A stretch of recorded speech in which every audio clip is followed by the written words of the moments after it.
एक बार फिर हमारे चैनल में आपका स्वागत है। चलिए आज की इस खास खबर पर नजर डालते हैं। यह खबर जुड़ी है एकता और न्याय की लड़ाई से, जिसके लिए जिले से लेकर प्रदेश तक अतिथि शिक्षक आंदोलनरत हैं। हम आज बात कर रहे हैं प्रदेश के उन बहादुर अतिथि शिक्षकों की जो अपनी मांगों को लेकर लगातार जिले से लेकर प्रदेश तक अपनी आवाज प्रखर कर रहे हैं, जिन्होंने 2 अक्टूबर को अपने अधिकारों के लिए शांतिपूर्ण प्रदर्शन करते हुए क्रूर पुलिस कार्रवाई का सामना किया। इस घटना ने पूरे राज्य में एकजुटता की लहर पैदा कर दी है, जिसमें डिंडौरी जिले के अतिथि शिक्षक भी एक स्टैंड ले रहे हैं। तो चलिए जानते हैं क्या हुआ। शांति और अहिंसा को समर्पित गांधी जयंती के दिन अतिथि शिक्षक भोपाल में इकट्ठा हुए और उनसे किए गए वादों को पूरा करने की मांग की। वे बेहतर नौकरी सुरक्षा और वेतन की वकालत कर रहे थे, कुछ ऐसा जो वे सालों से मांग रहे हैं, लेकिन उनकी सुनवाई हो इसकी जगह उन्हें बल का सामना करना पड़ा। पुलिस ने स्ट्रीट लाइट्स बंद कर दी और डंडों से उन पर हमला कर दिया, जिससे कई लोग घायल हो गए। इस अराजकता के बीच अतिथि शिक्षक संघ के राज्य अध्यक्ष सहित 250 अज्ञात शिक्षकों के खिलाफ प्राथमिकी दर्ज की गई।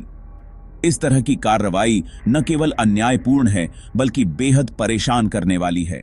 2 अक्टूबर के दिन भोपाल राजधानी में जो हमारे साथियों के साथ रात के टाइम लाइट बंद करके लाठीचार्ज किया गया, उसके विरोध में हमने शांतिपूर्ण तरीके से रैली निकालकर हमने ज्ञापन सौंपा और जिसका हम घोर निंदा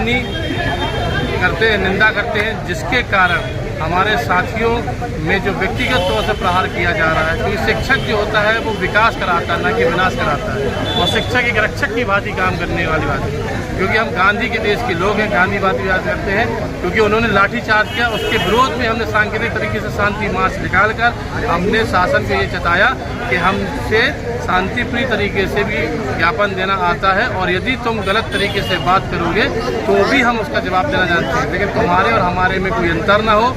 अंतर कैसे आएगा, ये शिक्षा बताएगी कि हम किस तरीके से अपना विरोध करते हैं। लोकतंत्र में अपना तरीका है विरोध करने का, उस तरीके के हमने विरोध किया।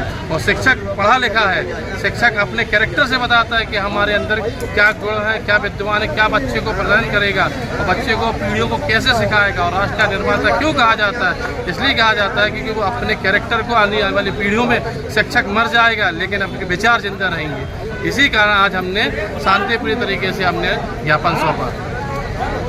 गया, क्या मांगे हैं आपकी? आज की रैली एकदम सांकेतिक और शांतिपूर्ण तरीके से जो हमारे संवैधानिक अधिकार है उसके चलते, और अभी 2 अक्टूबर को भोपाल में रैली थी जिसमें पुलिस के द्वारा वहाँ, जबकि जो हमारे साथी थे वो अपनी जायज़ मांगों के लिए शांतिपूर्ण ढंग से बैठे हुए थे, तो शासन के निर्देशों के हिसाब से पुलिस कार्रवाई करेगी।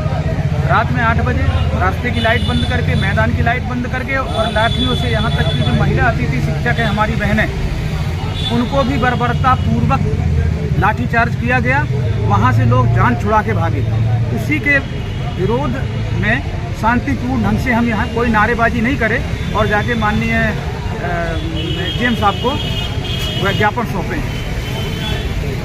कौन सौंपा गया है? सर, आज हम लोग यहाँ पर पूरे ज़िले के अतिथि शिक्षक इकट्ठे हुए हैं। जो 2 अक्टूबर को भोपाल में हम लोगों का एक शांतिपूर्ण आंदोलन चल रहा था, जो कि पूर्व मुख्यमंत्री माननीय श्री शिवराज सिंह चौहान जी ने कुछ घोषणाएं की थी, जिसमें 12 महीने का अनुबंध, गुरुजियों की तरह विभागीय परीक्षा लेकर के और उनको नियमितीकरण करने का आदि और भी मांगों के संबंध में उन्होंने घोषणा किया था। पूरे 1 साल हो गए लेकिन कोई भी उनकी घोषणा पूरी नहीं हुई है। उन्हीं घोषणाओं को पूरा करवाने के लिए 2 अक्टूबर को भोपाल में शांतिपूर्ण तरीके से, गांधीवादी तरीके से आंदोलन कर रहे थे। इसके जवाब में डिंडौरी जिले के अतिथि शिक्षकों ने फैसला किया कि अब कार्रवाई करने का समय आ गया है। उन्होंने एक विरोध प्रदर्शन आयोजित किया। राज्यपाल मंगूभाई पटेल को संबोधित करते हुए अतिथि शिक्षकों ने तहसीलदार को ज्ञापन सौंपा। और इसके साथ नगर में रैली निकालकर भोपाल में हुई बर्बरता के खिलाफ विरोध जताया। उनका संदेश स्पष्ट था, वे इस दुर्व्यवहार को बर्दाश्त नहीं करेंगे। भोपाल में हजारों की संख्या में एकत्र संवैधानिक रूप से अपनी बात रखने का प्रयास किया गया, जिसके बाद 11 सितंबर 2024 को वल्लभ भवन मंत्रालय शासन प्रशासन तथा अतिथि शिक्षक प्रतिनिधि मंडल के साथ बैठक हुई, जिसमें कुछ तात्कालिक मांगों पर सहमति बनी थी। उसके बाद भी आदेश जारी नहीं होने पर पुनः 20 दिन बाद दिनांक 2 अक्टूबर 2024 को प्रदेश भर के अतिथि शिक्षक शांतिपूर्ण तरीके से वचन निभाने का आग्रह भोपाल के Tulsinagar Ambedkar park second stop पर कर रहे थे, जहां पुलिस प्रशासन ने रात्रि लगभग 8 बजे स्ट्रीट लाइट बंद।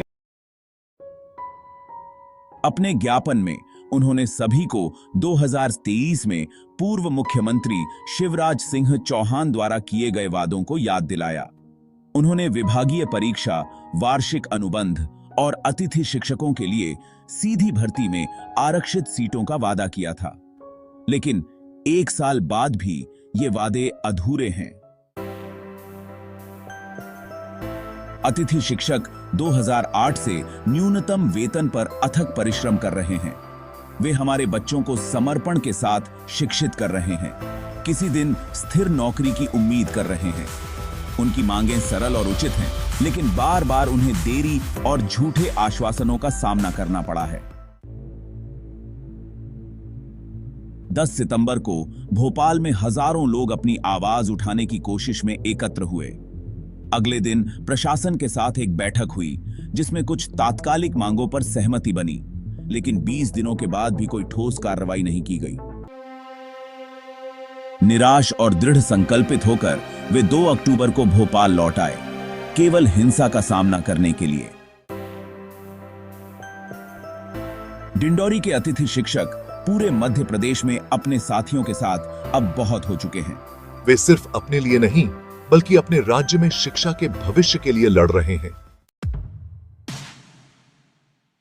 उन्होंने चेतावनी दी है कि अगर झूठी प्राथमिकी वापस नहीं ली गई और उनकी मांगें पूरी नहीं हुई, तो वे अपना विरोध प्रदर्शन तेज कर देंगे। ये शिक्षक अकेले नहीं हैं। उनका संघर्ष उन लोगों के साथ प्रतिध्वनित होता है जो न्याय और सुनवाई के अधिकार में विश्वास करते हैं। यह एक याद दिलाता है कि एकता और लचीलेपन की भावना प्रतिकूल परिस्थितियों में भी बदलाव ला सकती है। तो भोपाल और डिंडौरी के अतिथि शिक्षकों के लिए जो लंबे और मजबूत खड़े हैं, आपकी लड़ाई सिर्फ आपकी नहीं, हमारी भी है। आपके साहस और प्रतिबद्धता के लिए धन्यवाद।